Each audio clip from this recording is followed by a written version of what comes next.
এই যে দেখছেন চারিপাশে সুন্দর সবুজে ঘেরা এক টুকরো শান্তির জায়গা। আর হ্যাঁ, এটা কিন্তু আমাদের বাংলাদেশের মাটিতেই আমাদের চৌগাছা থানার হাকিমপুর গ্রামের মিলন ভাইয়া, যেখানে পা রাখলেই কিন্তু আপনার মনটা অকারণেই ভালো হয়ে যায়। প্রতিটি গাছে ঝুলে আসছে কিন্তু সূর্যের আলোর মতো চকচকে, আর তাজা তাজা পাতার গন্ধে মনটা যেন ভরে যায়। এই বাগানের প্রতিটি গাছ এক একটা শ্রম আর ভালোবাসার প্রতীক, চাষির যত্ন আর পরিশ্রমের ফুটে ওঠা মিষ্টি ফসলের। আসসালামু আলাইকুম, সবাইকে কেমন আছেন আপনারা সবাই? আই হোপ সবাই অনেক ভালো আছেন। আমি কিন্তু আপনাদের দোয়ায় অনেক অনেক ভালো আছি। আপনারা এই বাগানে ভিডিও করা আমার অনেক ভিডিও দেখতে পারবেন, যেহেতু আপনাদের অনেক কিউরিসিটি যে জায়গাটা কোথায়, তাই জন্য আমি আপনাদের জন্য ছোট্ট করে একটা ভিডিও আপলোড দিচ্ছি, বাট বড় ভিডিও কিন্তু আসতেছে। মিলন ভাই কিভাবে এত বড় একটা কমলা লেবুর বাগান করলো, কিভাবে করলো, সব কিছু ডিটেলসে কিন্তু আমি আপনাদের জন্য খুবই সুন্দর একটা তৈরি করেছি এবং খুব তাড়াতাড়ি কিন্তু আপলোড দিয়ে দিব। আপনারা যেহেতু অনেক বেশি জানতে চাচ্ছেন যে জায়গাটা কোথায় এবং কিভাবে যাব, সেহেতু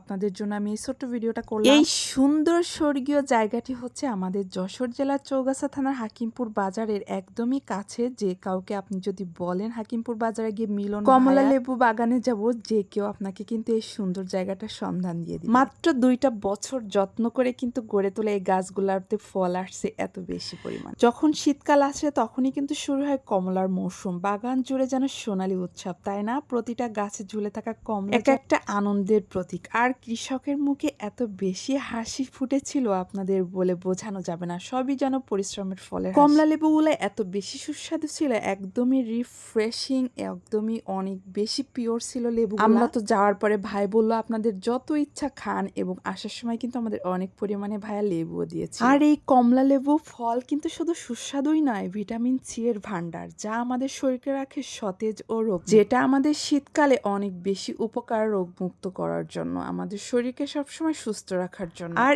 এই জন্যই কিন্তু দেশ বিদেশে কমলা লেবুর প্রচুর পরিমাণে চাহিদা। ভাইয়ের বাগানে ঝুরি ঝুরি কমলা দেখে কিন্তু মনটা ভরে যাচ্ছিল। প্রতিটি ফল যেন প্রাকৃতির দেওয়া এক মূল্যবান উপহার। এই বাগান শুধু অর্থনীতি নয়, আমাদের সংস্কৃতি, আমাদের ভালোবাসা, আমাদের গর্ব। প্রকৃতির এক আমাদের মনকে করে দিচ্ছিল শান্ত আর নিরাশ। বাগানের প্রতিটি ফলে যেন রয়েছে মধুমাখা হাসি। এই বাগানটা এত বেশি সুন্দর, প্রত্যেকটি গাছে ছিল কিন্তু অনেক পরিমাণে লেবু, যেমন 18 থেকে 19 কেজি হবে এক একটা গাছে লেবু ছিল। আর আপনারা যদি এই লেবুর চারা এবং লেবু কিনতে চান, তাহলে কিন্তু আমাদের পরবর্তী ভিডিওটা দেখতে হবে। আপনারা যারা অনেক বেশি কমেন্ট করছিলেন আপু জায়গাটা কোথায়, এই জন্য কিন্তু এই ছোট্ট ভিডিওটা আপনাদের জন্য করা। তবে অনেক বড় ভিডিও আসতেছে, বড় ভিডিওতে সবকিছু ডিটেলসে দেওয়া।